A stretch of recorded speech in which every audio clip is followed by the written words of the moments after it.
In my last video, I painted Mitsuri, and now for this video, I will follow up with painting Muchiro, so stay tuned to see the end result and the supplies I use.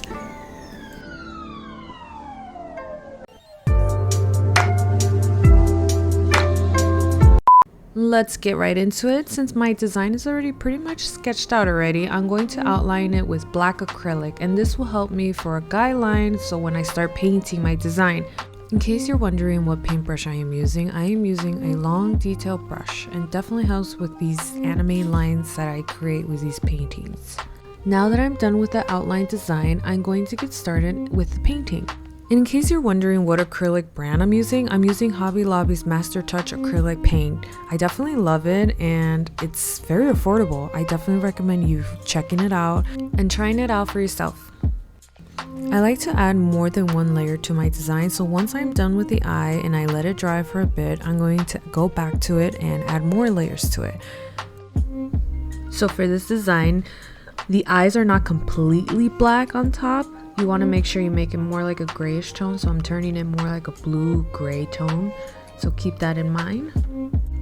And what I like about this design is that Muchiro's basically all blue tones, and I think it's really cool how they kept it with that cool colors, you know, matching the blues with everything.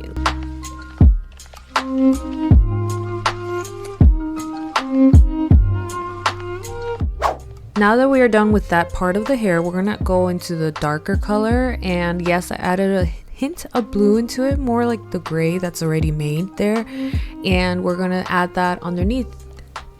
And like always, make sure you make enough of that same color you just made for a second layer when you go back to it, or if you want to just clean up an edge of the paint just to clean it up a little, so keep that in mind.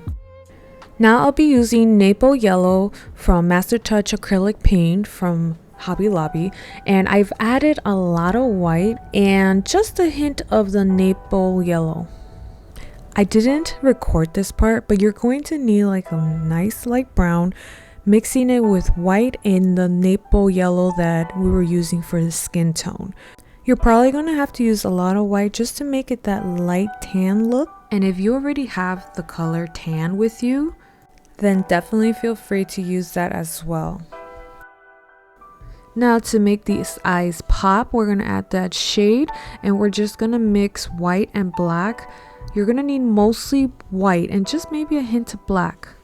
And make sure you're consistent and looking at your picture guide, and make sure you make enough of the paint so that we can go back later and add a second layer. In case you're wondering what turquoise blue I used Blick's Bright Aqua Green paint. Love this color.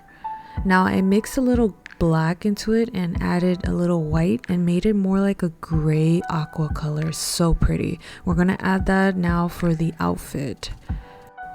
And as you can see, I only made a small amount of it. That was definitely my error right there. Make sure you make enough so that you can go back and add a second layer. But it looks like I'm not gonna need to go second layer. I don't know, it seems like a really good coverage. What do you guys think? And we are almost done, and it's looking so nice. Now we're gonna go back with the black color. Either you use black or you can use black with a hint of blue into it. So whatever you guys prefer, or you can just use the picture guideline. And as you can tell that there are still a little few spots that need to be painted. Luckily the tape is there to help me do that and make it nice and neat. And with the paint that we already have on the side that we've made, we're going to use that to fill in the spots that need to be painted. Now that we are done with our design, we're going to start covering our design with blue duct tape. And yes, this will take a little while, but don't worry, take your time. Being patient is the key. And we're going to use these paint spatula to make textures to our background. I recommend that you use 2 different sizes, that way you can get into little spots that you can't get with the big spatula. Now as you can see with my spatula, I added 3 different colors to it, so that way when I spread it on the canvas it looks really nice and abstract looking.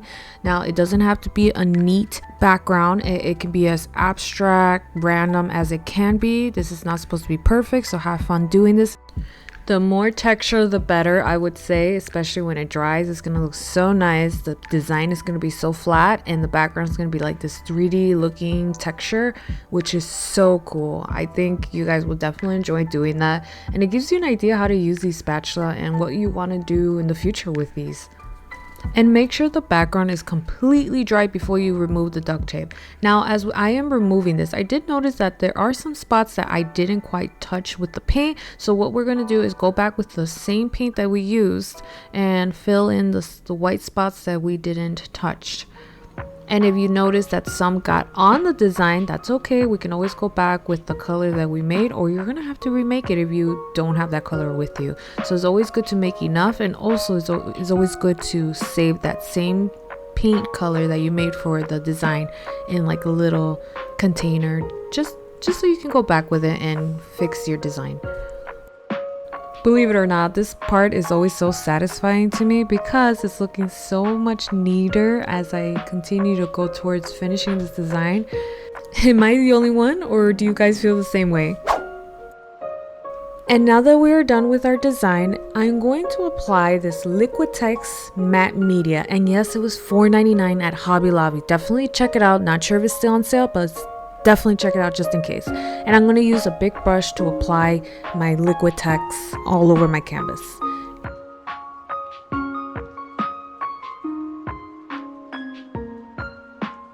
Now the question is, can we use a gloss seal to this design? You can, but I prefer matte just because when I use a gloss seal, it will have a gloss look to it, and that's fine. But when I take pictures of my design, I don't want to see the light glare on my design, if that makes sense. And I will only be using one layer of this seal. You guys can go for a second one. That's all, depends on you guys.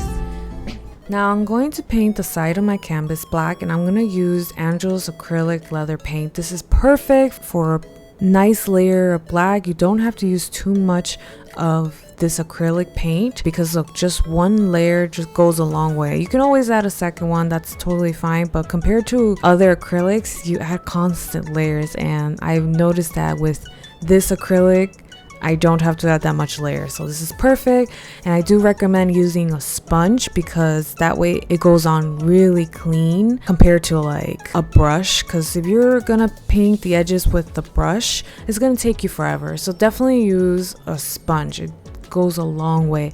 Ever since I discovered this, it has helped me so much. And make sure you do not squeeze so much because you don't want to go over the design, of course. Definitely be gentle with that.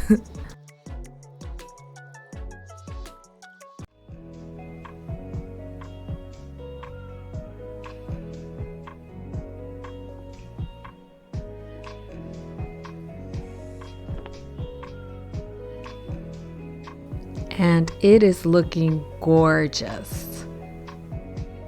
And here's the finished result. It came out amazing. I love the background texture. I would have to say I will do this again on other videos. So definitely let me know what you want to see me do next. And if you guys end up following my step-by-step tutorial video and did the same design, hashtag Stacy Art Tutorial. I would love to see you guys do this as well. It's definitely so much fun, so I definitely recommend you guys do it too. And I will definitely give it a like and comment, give you a shout out.